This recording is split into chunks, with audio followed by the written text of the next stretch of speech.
ഒരു പാർശ്വവൽക്കരിക്കപ്പെട്ട ജനതയുടെ ഒരു പ്രകാശനം അതെപ്പോഴും ഒരു മുഖ്യധാര കലാലോകം അത് കേവലം അതിനെ ഒരു പ്രാക്തനമായ ഒരു കലയായിട്ടോ ഫോക്കുലോർ ആർട്ടോ എന്നുള്ള രീതിയിൽ വിവേചിച്ച് അതിന് വേണ്ടത്ര പരിഗണന കൊടുത്തിരുന്നില്ല.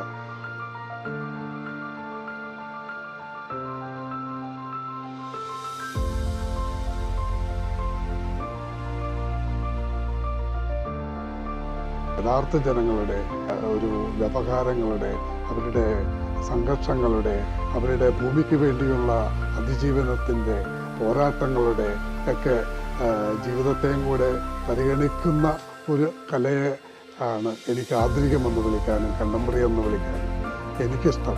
അവിടെ കാണാൻ പറ്റിയത് ആദിവാസികളുടെ സാമൂഹികമായ അവരുടെ സംഘർഷങ്ങളെയാണ് എൻ്റെ മനസ്സിൽ വരുന്നത്. കോർപ്പറേറ്റ് കമ്പനികളും മൈനിങ് കമ്പനികളും ഭരണകൂട ഭീകരതയും കുടിയൊഴിപ്പിക്കലും ഇതൊക്കെയാണ് എൻ്റെ മനസ്സിലേക്ക് വരുന്നത്.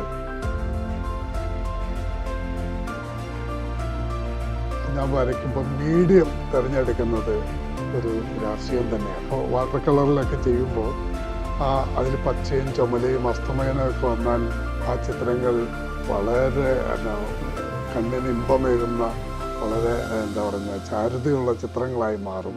അപ്പോൾ അതൊരിക്കലും പ്രത്യേകിച്ച് അത്രയും ഗ്രാമങ്ങളിലൂടെ സഞ്ചരിക്കുമ്പോൾ അത്തരം വർണ്ണങ്ങൾ ഒരിക്കലും കടന്നു വരരുതെന്ന് ഞാൻ ആഗ്രഹിച്ചു. നിരവധിയായ എഴുത്തുകാരും സാമൂഹ്യ പ്രവർത്തകരും പുരോഗമന കാര്യങ്ങളായിട്ടുള്ള എഴുത്തുകാരെല്ലാം ഉണ്ട്. പക്ഷേ എനിക്ക് തോന്നിയിട്ടുള്ള അവർക്കൊന്നും ഏറ്റവും അടുത്ത ഒരു ആദിവാസി സുഹൃത്തോ ഏറ്റവും അടുത്ത ഒരു ദളിത് സുഹൃത്തോ അവർക്കില്ല എന്നുള്ളതാണ്.